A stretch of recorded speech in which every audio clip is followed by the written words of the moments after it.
大家今天顺利吗？大家今天顺利不？我是静红，我是乔丹，这里是庭院上的故事，来丰富你们的人生事。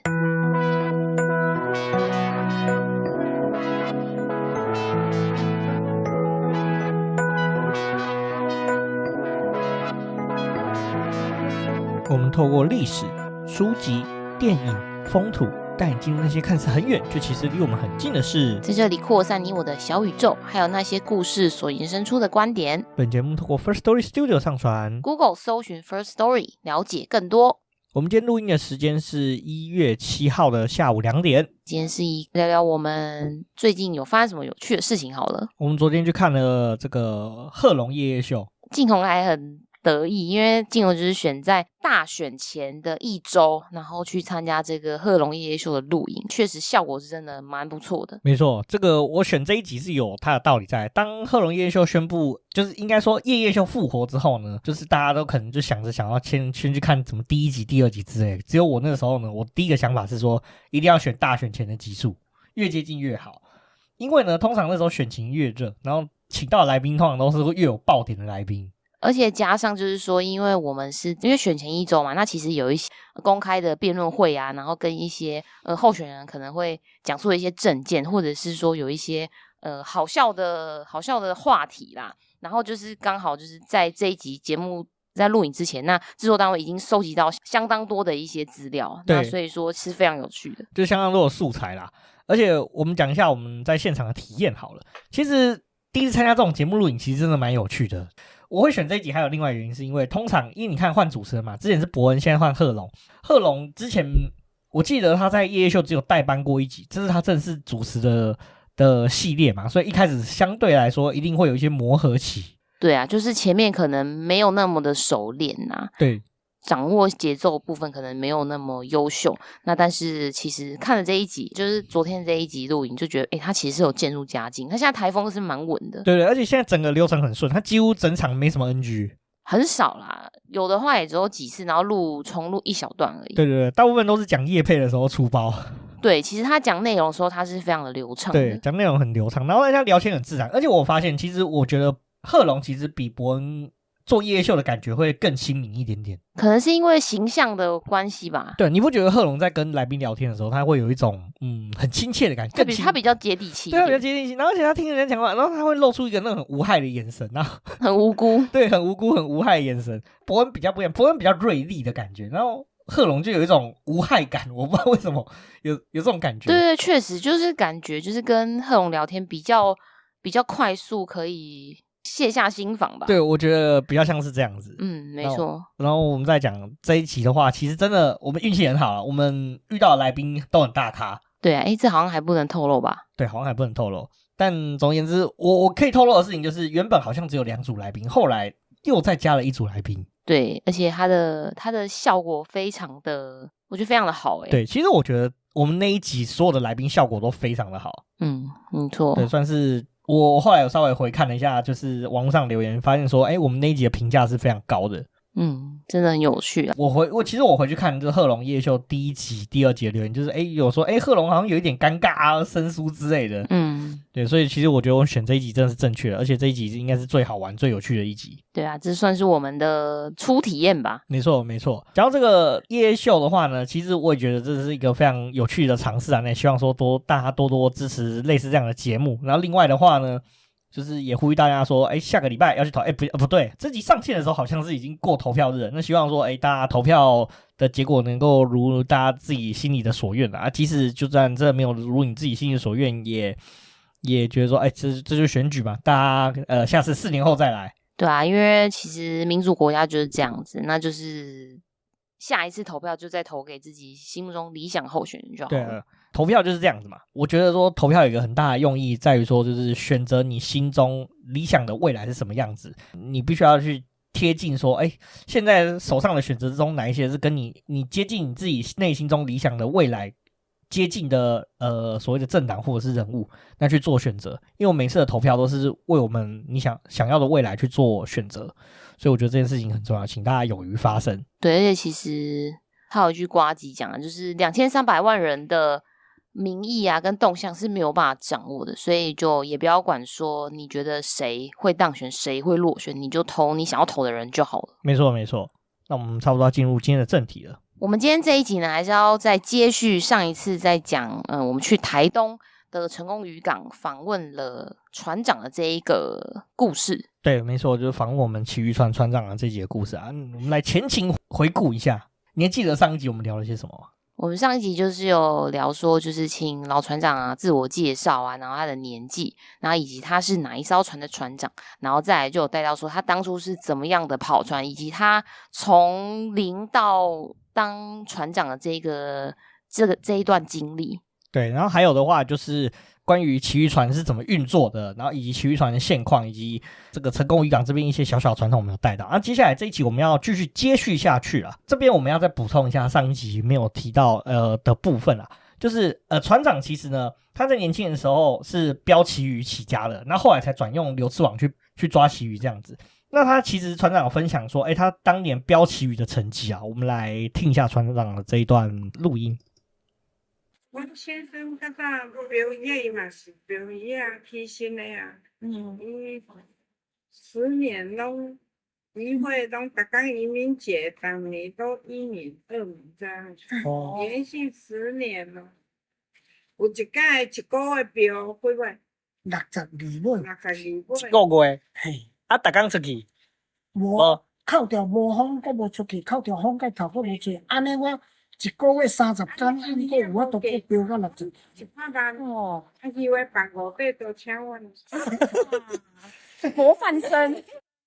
我们刚听到这一段啊，就是船长他标旗鱼的时候也是很厉害，但是船长其实说他有个遗憾啦，他其实我们在上一集有提到嘛，你记得就是如果标10只旗鱼的话，会有什么特殊的仪式？就是可以在船上立上一只旗子，就是让大家知道说，哦，凯旋归来了，我有标到10只旗鱼喽。对，他说他这辈子没有卡过旗过，他就说最多的记录就是一次捕到9只。哦，隐恨啊，差一只。对，那至于那段的音档呢，我再找一下，因为我这个标签做的，我如果说我找到的话，我就把它放上去。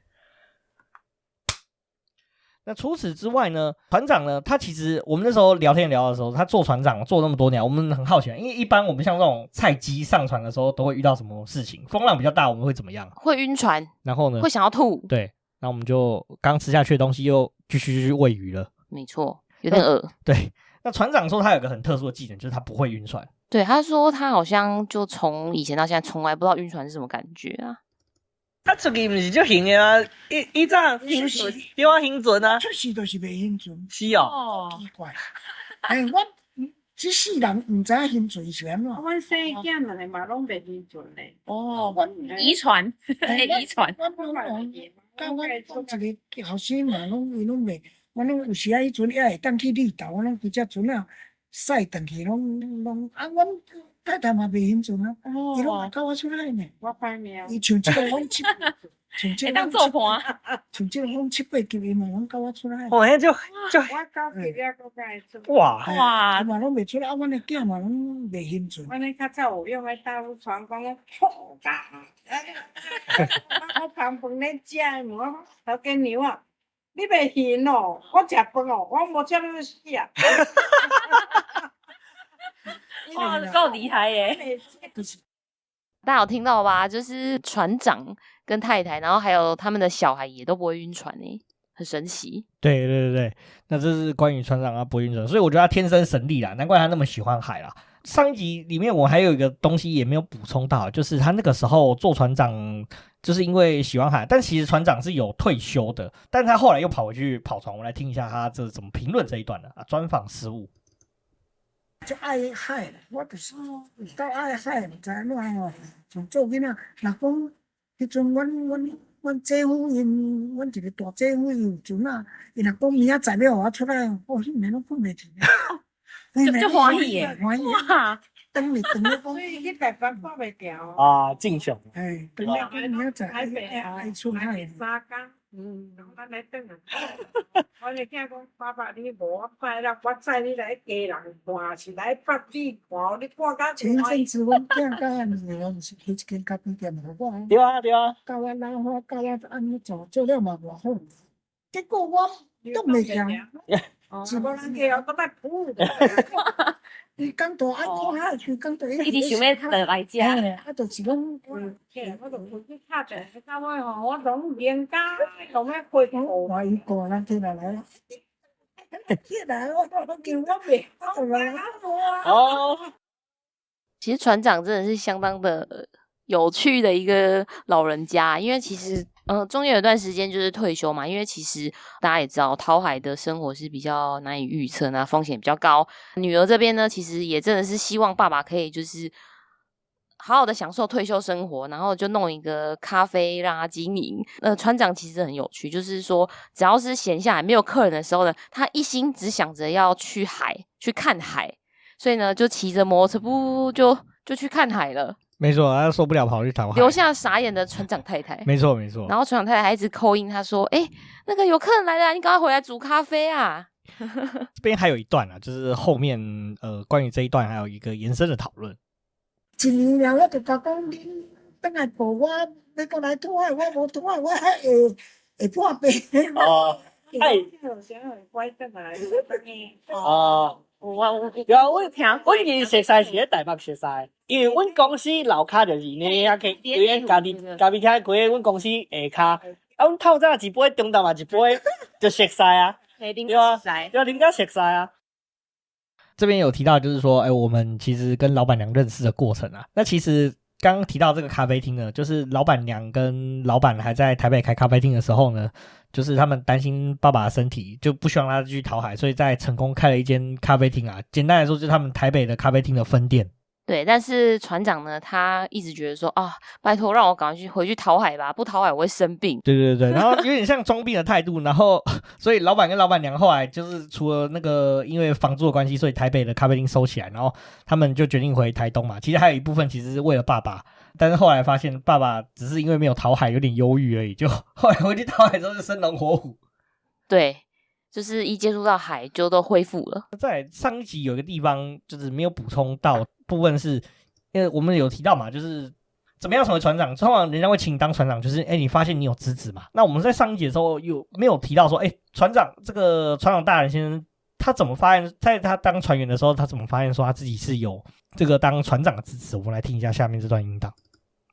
我就是有一届船长拢无出去，我就讲好，那咱出来大后壁滚啊大鱼啊，吼，好，结果去看到机鱼啦，看到机鱼，心情好，去，嘛是钓转来，讲哇，这囡仔娘学老会晓钓机鱼，啊，咱咧船长就知影讲，这囡仔会钓机鱼。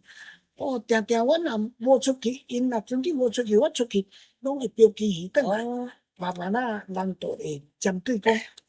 这个囡仔会使做船长。咱反背啊。但咱用船啊，互我做船长。就是有人就是讲，无我互你做一只船，对，你做船长，对，船是伊的，对，但是你去做船长，对。这就是船长大的锋芒毕露的过程啊！一被发现有标旗鱼的天分，然后呢就被找去当船长了。这个当船长的话，其实就是在那个年代，其实你有资质当船长，但是你不一定有资本是买一条船的，所以其实会有船东的，觉得说，你这个年轻人不错，那我手边刚好有一艘船，你就来当船长吧。对啊，我出船，然后我雇用你当我这艘船的船长。对，之前也是有这样的形式，不过现在我看到好像大部分都是船东本身自己就是船长比较多。现在的状态是这样子。对啊，就是自己掌握啊。上一集补充到这边啦，这一集的话，我们延续我们上一集没有聊完的话，记不记得我们在上一集结尾有说，船长他这么多年的跑船的生涯、讨海的生活呢，总是有遇到一些这个危险啊，或者是惊险的地方。对啊，一定是会有一些九死一生的经验吗？对，你记得船长那时候生涯有发生过几件重大的事情吗？重大事情我记得大部分其实都是跟海象比较有关系啊。对，因为海象不好引起的一些危险，对不对？对，就因为海象不好掌握，然后风浪大的时候，其实状况会比较多，那其实是很考验应变能力。那还有一部分应该也是运气啊。没错。那时候船长其实有稍微提到，他有遇到4个比较重大的事件，一个跟台风有关系，一个跟搁浅有关系，另外一个是他有遇到帆船的事情，最后一个是他被这个鱼叉给插到啊。那我们就来听一下这段音档啊。我们先那时候也起头问说，这抓鱼生涯中有没有发生过什么恐怖的事情？啊，你伫遐遐济年啊，无啥物危险的代志吗？你讲到危险的，我这世人危险的代志，伫我身上发生上济就是安那。我们来听第一段，就是关于台风的故事。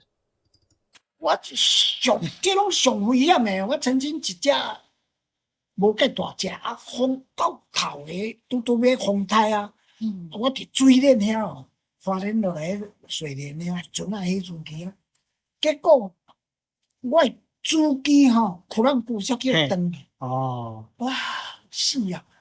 规海拢总无船啊，要安怎办？风台要来，迄届我上惊了，风台要来，迄阵佫计巧，我到我那遐，两个讲啊无哦。用布棚来甲用布棚船安尼来晒，看我倒，我再用布棚安尼吊结管安尼船啊头前来吊安尼，风就是直透，才有法度。我才慢慢迄下晡开始就晒，迄袂当晒伤外口，晒伤外口南流，迄就逆流就晒袂着行啦，就还佫晒伫迄落。苦流顺流的所在，你顺流，佫隔我山才有顺流啊！佫行着弄着石头了。迄个毋是有咱主机咧操作呢，偌危险的咧，迄暝咧，透暝啊，咧规暝拢袂食开食，烟佫大，像迄石梯迄都有皮啊，迄拢爱佫闪较外，若闪较外，伊有时就瘫痪去。船仔就瘫落去，瘫落去要咱办大，佫布网佫拆起来，佫扛去船仔头遐，互吹，互船仔，互安尼咧，才赶紧布网佫摕来中，才紧佫比起来安尼，才佫好晒，晒咧到遮新港遮，靠呀！讲到咱新港，赶紧迄定紧甲搭入去，嘛哇，恁跑啦，安尼拄。新港遮拄有一只船啊，拄天光啊，拢无人敢出海，风台要来迄只船的遐，若结骨咧，才驶出去，看着我紧的啦，来甲我带转来，伊才甲我拖入。迄届吼，嘛是足危险的，迄届佫一届风台吼。就这一段其实描写就是说，在台风来的前夕啦，海象非常不稳定的这个状况。对，没错。然后刚好这个船上的主机就挂点了。对，然后附近呢很糟糕的是没有任何的船，因为台风要来了，没有人敢出去嘛。对，大家都不出海了。对，然后他们就卡在这个花莲水莲这个地方啊，其实它算是南花莲的地方，它离长滨，然后离这个成功其实有一段距离的。那因为当时海象的关系啊，比较靠外面的地方是这个逆流啦。逆流的意思是说，离他们想要去的地方是相反的方向，因为成功是在南边，那这个逆流的话，就是这个流会一直往北边走。为了要找顺流的地方是比较靠岸的地方啊，靠岸大家都知道嘛，东海岸这个地方有的是什么？离岸都是石头，对，都是一些那个叫什么礁石、砾滩吗？沙滩、砾滩，它是砾滩，对，砾滩或者是礁石比较多，所以说其实他们也是蛮危险的，而且他们又是在无动力的情况之下，他们要控制这个船。那好不容易到了这个成功的外海，才有人把它拖回去，这样子。刚好有一条船，可能他就是比较困难啦，比较努力的这个船东啦，他们愿意出海，然后一出海就看到有一台船搁浅在成功外海，赶快把它拖回来，才逃过这次机会。不然其实大家都知道嘛，台风有时候风浪会有什么10级、11级风，对不对？对，会突然卷得很高。对啊，卷得很高啊！这样船又在没有动力的情况之下，其实很容易有不测风云的。对，再来看听第二段，第二段其实也很惊险，是关于搁浅的故事。我迄阵少年拢毋惊，敢若拢毋知影通啊惊，嘛是爬到急风的，我嘛是趴伫水面遐，暗时趴，就是有大雁去拱着我的船啊，甲大雁拄要风台来，迄阵当天讲着啊，规阵惊一个规阵拢水，我讲光起来叫我阵啊，迄阵6个阵啊，讲紧爬定。啊，迄阵用人咧爬游哦，是哦，迄阵是用人咧讲啊，人咧游哦。用人咧游，结果我迄阵就是咧顾即只船啊吼，莫因为外口的影是讲安尼来，嘿，啊你若讲安尼来，曾经都有船哦，变过，讲安尼来就变过。迄只船6个内底3个拢做无咧，我就是一直咧顾讲这影安尼来。我去互因讲，我船仔就由我顾安尼，毋知影讲因这头前迄5个咧陪迄定吼，迄门定数已经去销毁后壁库鲁皮仔来，煞去库鲁皮仔教着咧。罗先讲啊，教着，都袂叮当，因都大无叫安尼啦。我叫安尼阵哦，讲落去叫到挂，结果伊落去。我听我的话呢，我落去乌天暗时呢，偌大了，看袂清楚啊，够危险。结果落去的时候，锁啊挂会断，但是咱咧定拢有迄歪啊，拢有用歪啊，歪啊就是挂。讲大雁一直讲。一定要用啊！这船啊要搁浅哦，去啉哦，搁浅哦，爱有一个迄落面的船啊，搁浅你一定爱紧紧拖。船啊顶有啥物物件爱紧担，先担落去吼，船身接，若无你只船啊会失落来。哦，是哦，船身的，所以要东西丢下去给海神安尼。船身，咱这船啊有船身，啊这船身伊是伫水内底，啊伊等搁浅的时候，你搁浅，伊这船身会特别爱食。知影意思啊？因为伊生活咧海底，就是伊当搁浅，就袂当搁浅啊，所以船顶的物件等咧海底，就是意思讲紧转去海底就对啊。爱互船身去食。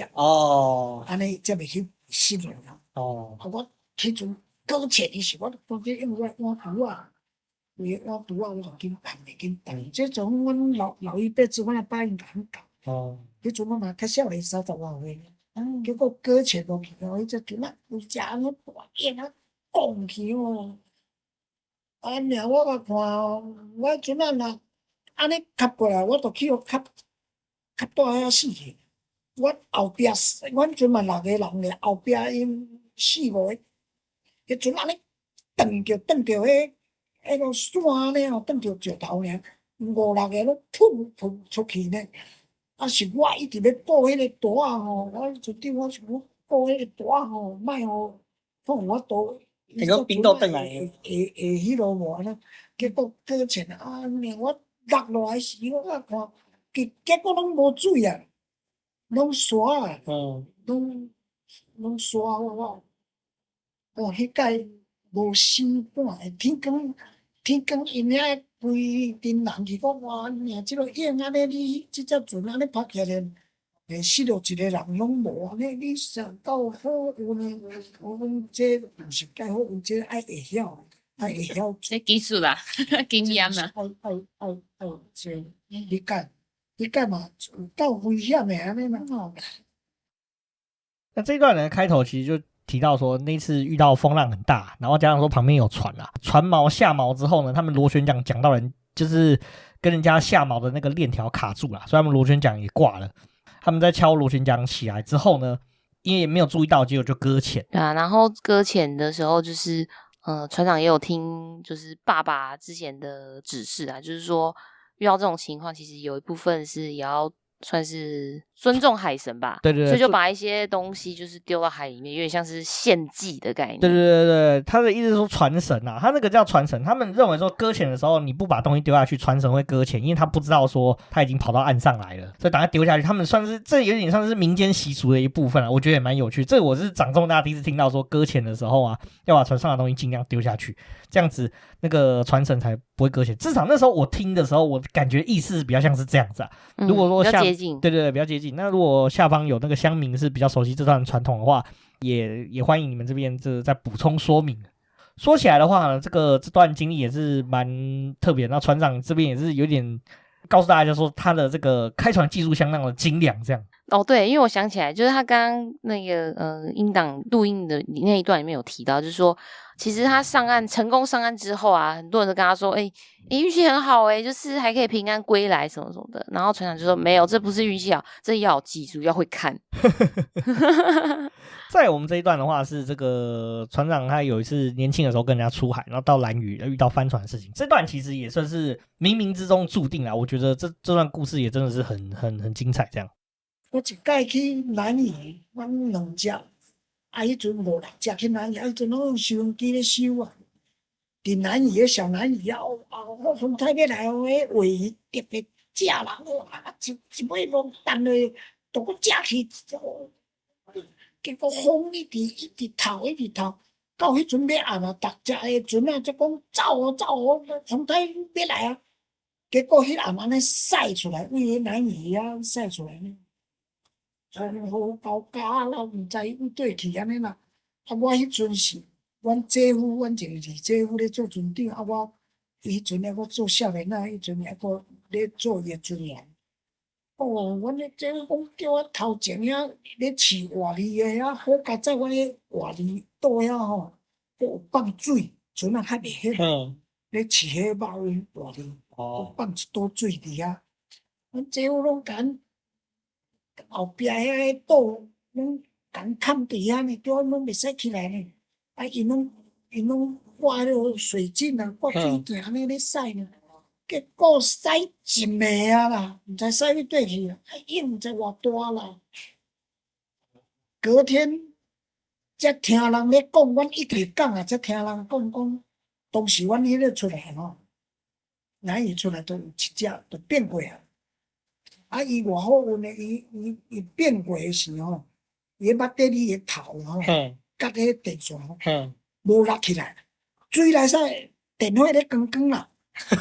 后壁船仔来吼，煞看着讲看都只阵啊变过，我甲载遐人2、3个才伊甲捡起来，捡起来才驶入去绿岛，因为兰屿到绿岛较近。阮迄暗阮2只一直驶，毋知驶去倒。到天光，阮厝诶人，阮阿姐因遐拢咧哭啊，逐个嘛想讲阮无失踪去，真毋则船仔一定死啊！伊绿岛诶拢变过啊。结果阮大夫遐讲。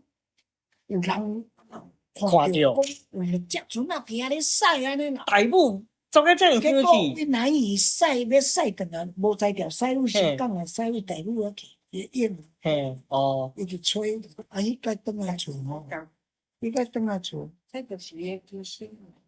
介好运哦！我是另外甲一只船仔咧讨咧，甲阮姐囝咧讨。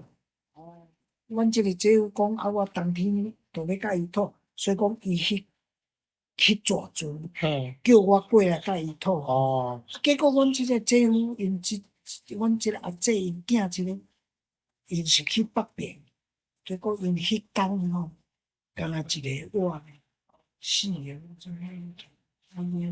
我才到当甲伊讨尔。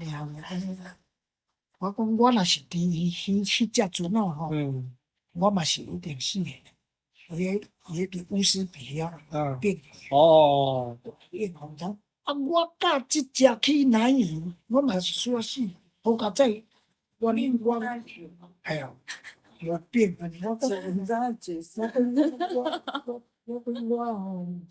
好人有好报。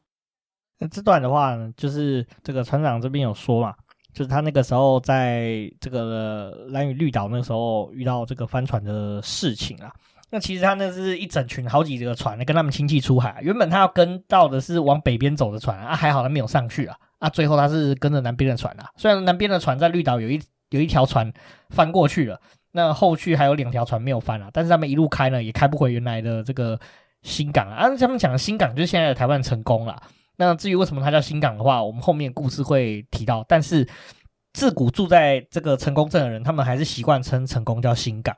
有人就在这个大武的外海，大武其实是在台东靠南边的一个城镇，发现说怎么会有一条船啊。那原本呢，因为有一条船在这个绿岛外面翻过去了嘛，所以说其实家人就很难过，就是以为说，既然有一条船翻了，剩下2条船都没有看到踪影，大概应该是凶多吉少，结果没有想到他们飘到大武的外海。对啊，因为其实那个时候船长的家人已经在替他难过了。对，讨海真的是有非常危险的这个地方啦。再来的话，最后这一段就是船长叙述他九死一生的故事，最后一段我觉得是最为精彩，就是关于就是他被鱼叉插到的故事。你对这段故事还有什么印象吗？我记得他说受伤的蛮严重，然后如果有延误就医的话，可能就也离开了。对，大家也知道说在东部地区啊，其实医疗资源不是那么丰沛啊。如果是这个伤假如说发生在台北的话，救活的几率肯定是在比台东这个地方还要再高非常多。我们来听这段音档。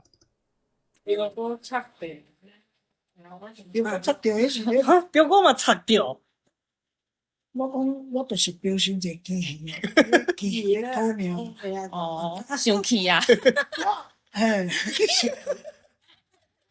我呢，就是船啊，像安尼起来上架吼，咧油擦油甲足水安尼，哇！隔天就风就落来啊，头一工风来机器上浮嘛，我就出去为山东遐起岸吼，我上头落来，去到标一尾落去。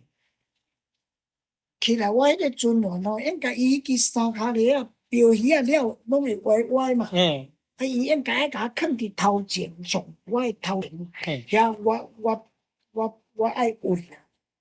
结果伊煞甲我放伫迄个咱咧白锁啊遐啦，安尼啦。啊，我就是飙落去的时候，我迄骹笼啊吼，迄个批带，迄个叫蹬一骹去，我倒落来，我的车镜啊，摕钢锤啊，甲钉钉啊。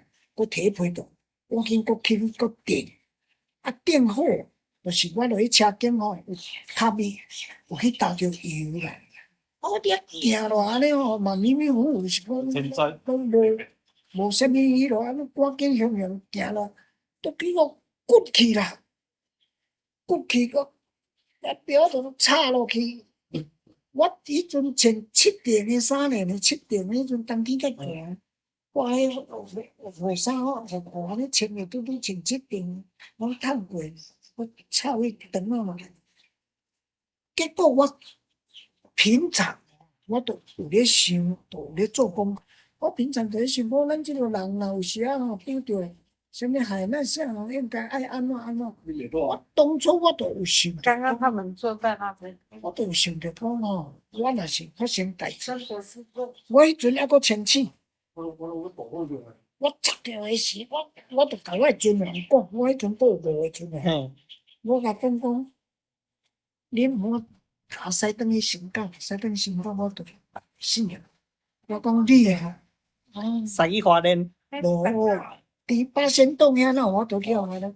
我讲恁来长滨，八仙洞到长滨上近差不多点外钟，如果长滨迄阵无港，也无渔港。拢沙滩，我甲讲，你到长滨吼，若无结牌啊是啥物，你就直接抢滩就好啦。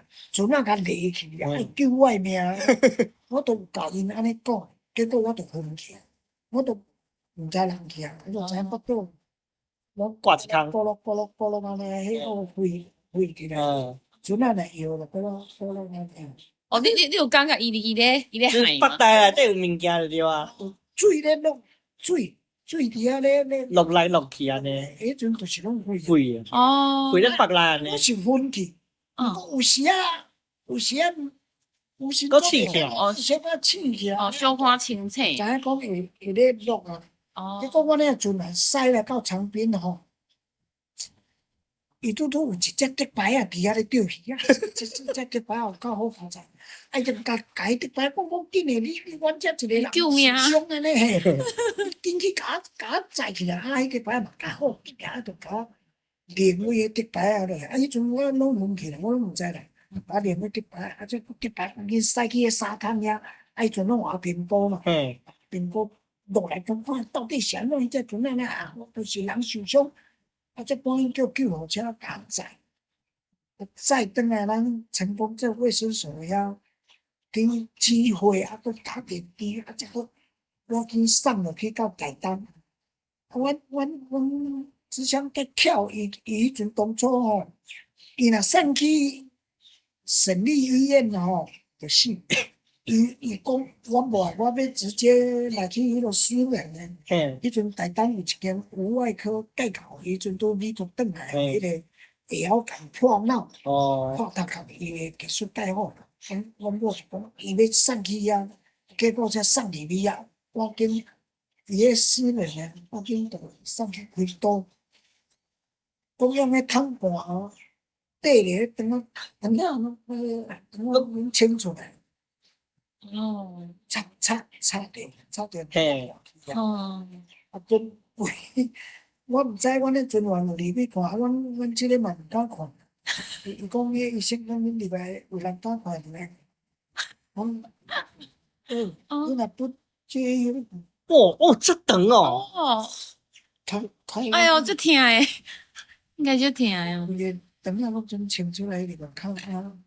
哦，对，就是迄肠仔爱摕出来，搁清切太细细，啊，搁看倒位有破还是无破，啊，搁有破搁补起来安尼。对，啊，内底肺拢总爱清过，护膜炎。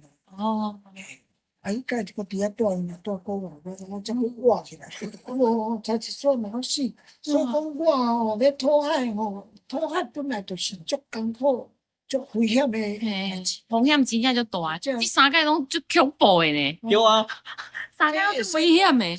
会使讲世界哦，就那赛博朋诶吼，迄个其实赛博朋诶从来无人有法度安尼做咧。人讲恁到大你北欠命大，摘掉讲伫水莲咧，水莲是伫花莲讲落来遐尔咧。安尼有法度，你若讲近啊，讲伫长滨还是对讲国较近，伫要到花莲安尼驶到咱香港来用，无机器安尼，干那用布棚安尼有法度驶转来到遮，真正一遍过一遍咧，驶来有时就瘫回去，就爱赶去布棚经过去，摕来顶悬，船仔头咧边天落开。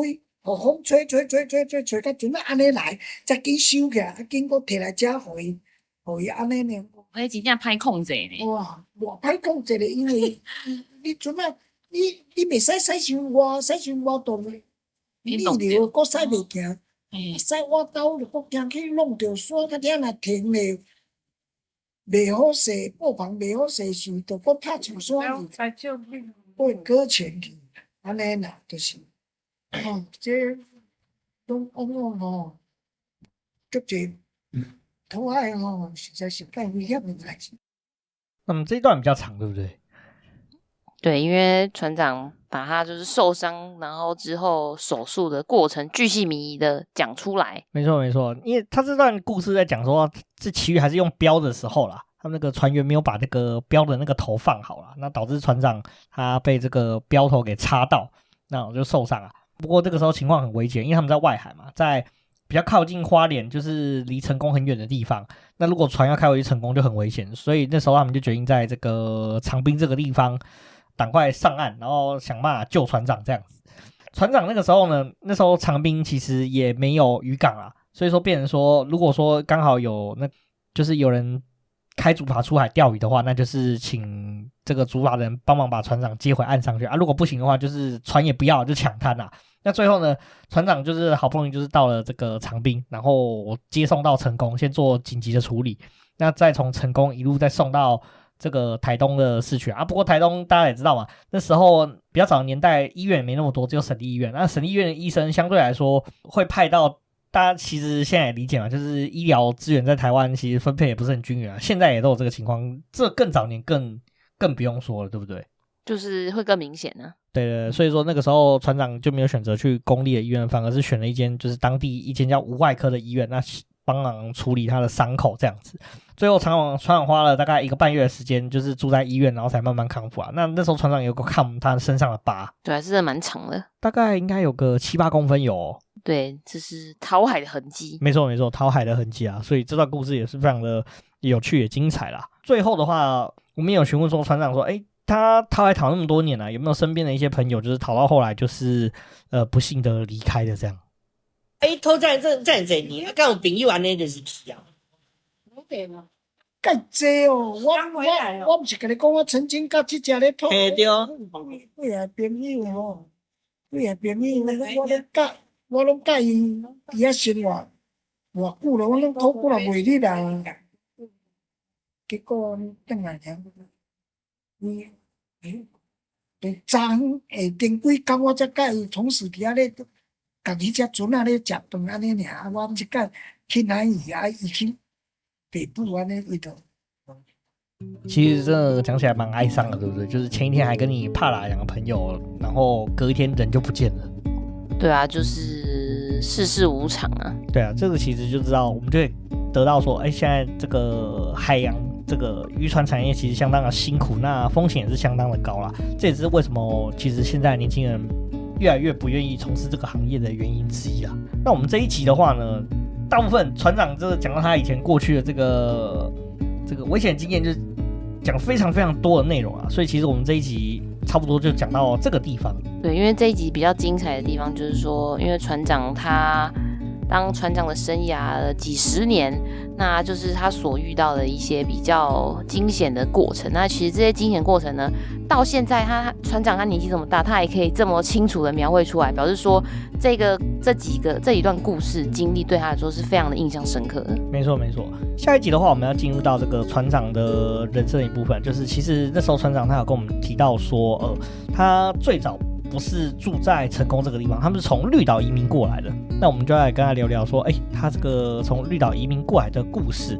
他还有一个那个跟他原祖，对原祖相关的故事，对，蛮有趣的。对。然后还有再来的话，会聊聊说，成功这边主要出产的鱼就是旗鱼嘛。那旗鱼的话呢，这边成功捕获之后呢，会到哪边去？然后以及成功的渔获最后会运送到哪些地方呢？还有以及成功这边的渔获大部分是以什么样的鱼为主，以及这边主要的另外一个生产产品就是鬼头刀。那鬼头刀这边其实有一些特殊的吃法，其他的这方面的介绍啦。那最后的话呢，我们其实有跟船长聊到说，这个好吃的旗鱼会有什么口感？请他分享一下说，这个旗鱼这边有什么样的好吃旗鱼有什么样的特征？我们怎么辨别好旗鱼跟不好的旗鱼？也是相当的精彩啊。好，那我们今天这一集就差不多讲到这边。如果你喜欢我们的节目的话，欢迎到 Apple Podcast、Spotify、Mr. Box 还有 First Story 帮我们打星、评分、留言，并且分享给你们的朋友哦。那欢迎追踪我们 IG， 我们账号是 Story on the Yard， 你可以在这个放大镜搜寻庭院上的故事，就可以找到我们哦。那 IG 上面会有一些我们的生活动态、景点推荐，还有 Podcast 跟书籍集的推荐。不管在什么样的管道留言给我们，我们都会在节目上回复哦。我们就下次见，拜拜。